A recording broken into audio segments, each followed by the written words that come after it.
¿Cómo están, estimados amigos? Mi nombre es Roberto Salas. En esta oportunidad voy a compartir el tema de los huesos de la cara.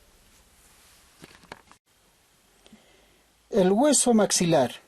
El hueso maxilar es un hueso situado superiormente a la cavidad bucal, inferiormente a la cavidad orbitaria y lateral a las cavidades nasales. Hueso maxilar. El hueso maxilar se sitúa superiormente a la cavidad bucal, inferior a la cavidad orbitaria y lateral a las cavidades nasales. Se articula con el lado opuesto y presenta al seno maxilar.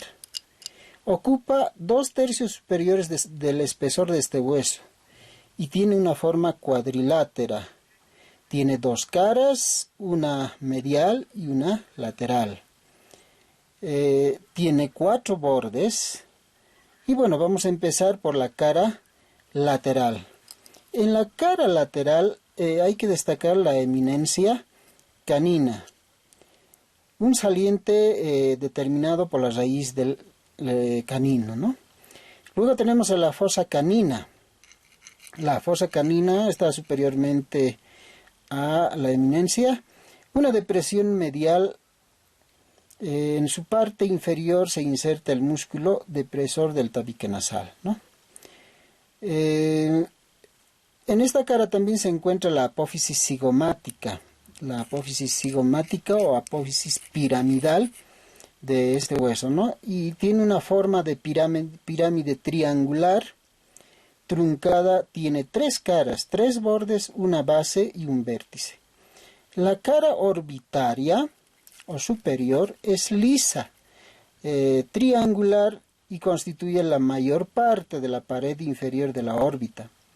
De la parte media del borde posterior parte el surco infraorbitario y se continúa con el conducto infraorbitario por donde pasan el nervio y los vasos infraorbitarios, ¿no? A 5 milímetros por detrás del orificio infraorbitario se desprende el conducto alveolar, se distingue más bien el conducto alveolar que da paso a los vasos y nervios alveolares superiores, destinados al canino y al incisivo, ¿no? Luego tenemos en la cara anterior o cara geniana, en relación con las partes blandas de la mejilla, y presenta el orificio infraorbitario, que sería este, situado a unos milímetros inferiormente al borde infraorbitario. Luego tenemos a la cara infratemporal, es decir, posterior o zigomática, ¿no?, que forma parte de la fosa infratemporal. Es convexa medialmente y lateralmente es cóncava. Medial, en la parte medial se denomina tuberosidad del maxilar, ¿no? Bueno, ahora pasamos a la cara medial. En la cara medial vamos a dividir en 2 partes desiguales por la apófisis palatina del maxilar, que sería este. En su porción nasal sobresale el seno maxilar, que es este. Bueno, la apófisis palatina es parte de esta cara, ¿no?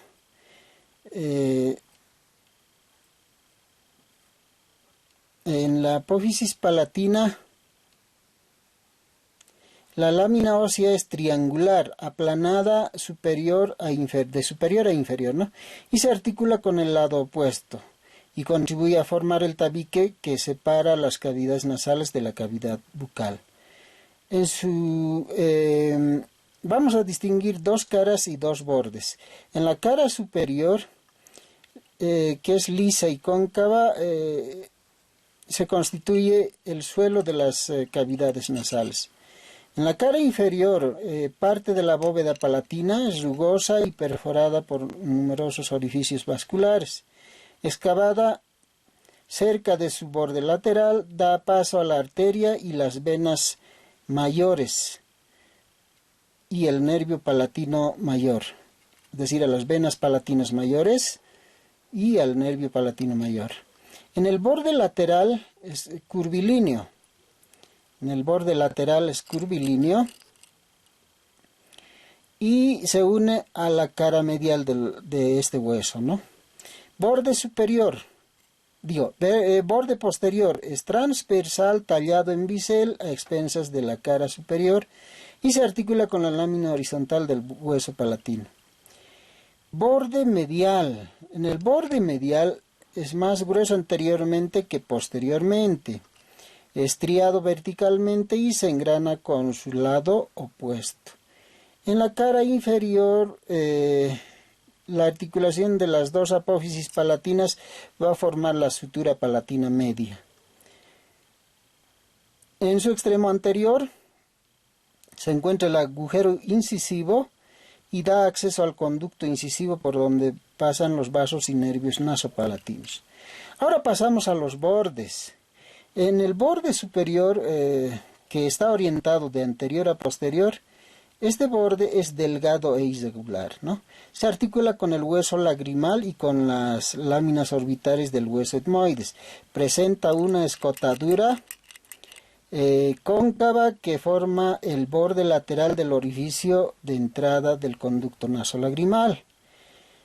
De parte de este borde también es la apófisis frontal del maxilar, que sería este.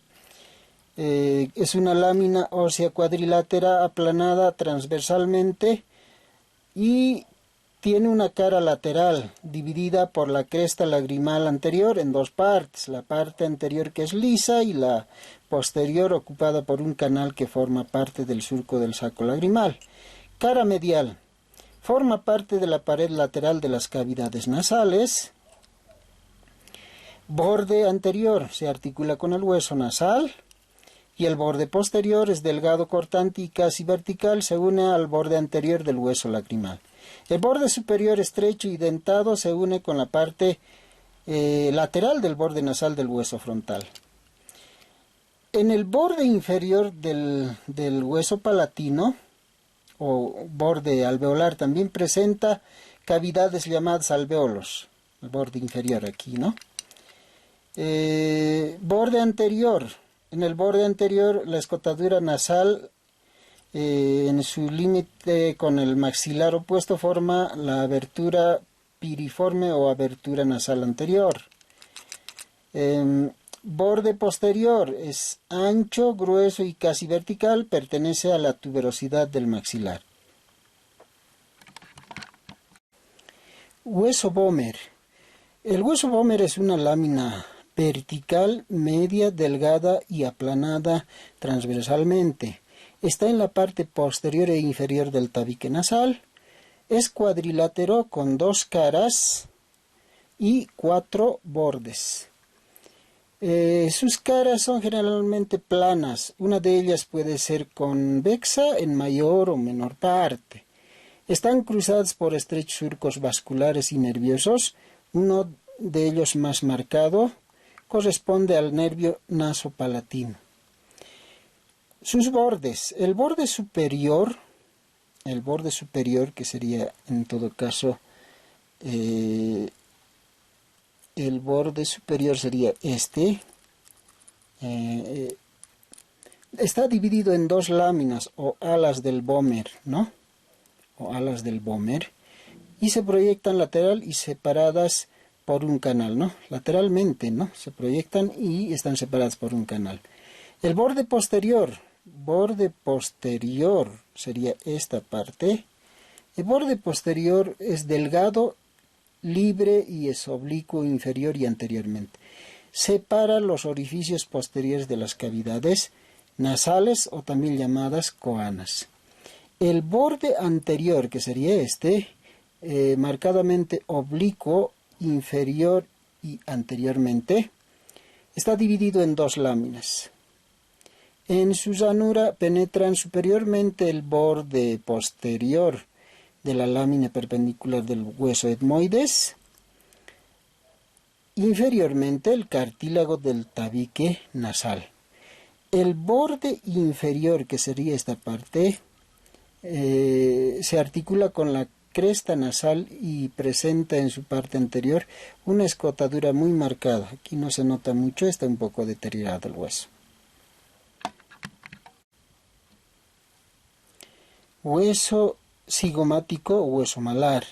Está situado en la parte superior y lateral de la cara, lateralmente al maxilar.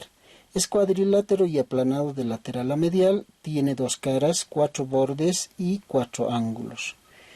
Entre sus caras, la cara lateral o cara cutánea es convexa y lisa, presenta el agujero cigomático facial, que sería en esta parte, del conducto cigomático temporal. Se insertan los músculos cigomáticos.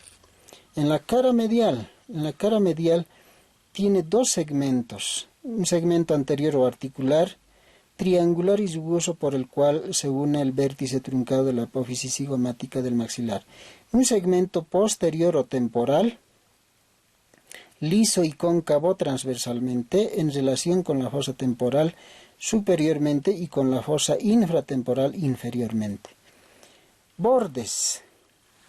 Presenta 4 bordes, un borde antero superior u orbitario, un borde postero superior o temporal, que sería esta parte, un borde antero inferior o maxilar y un borde postero inferior o maseterino. En el borde antero superior u orbitario hay que destacar que es cóncavo medial y superiormente y forma la parte infraorbitaria y lateral del reborde orbitario. El borde postero superior o temporal es sinuoso y contorneado en forma de S, ¿no? Da inserción a la fascia del músculo temporal. El borde antero inferior o maxilar coincide con el borde anterior del vértice truncado de la apófisis cigomática del hueso maxilar. El borde póstero inferior o maseterino es grueso, rugoso y da inserción al músculo masetero. Los ángulos. El ángulo superior es dentado y se articula con la apófisis cigomática del hueso frontal. El ángulo inferior y anterior corresponden a los ángulos inferior y anterior del vértice truncado de la apófisis cigomática del maxilar. El ángulo posterior es tallado en bisel a expensas del borde superior dentado y se articula con el extremo anterior de la apófisis cigomática del hueso temporal.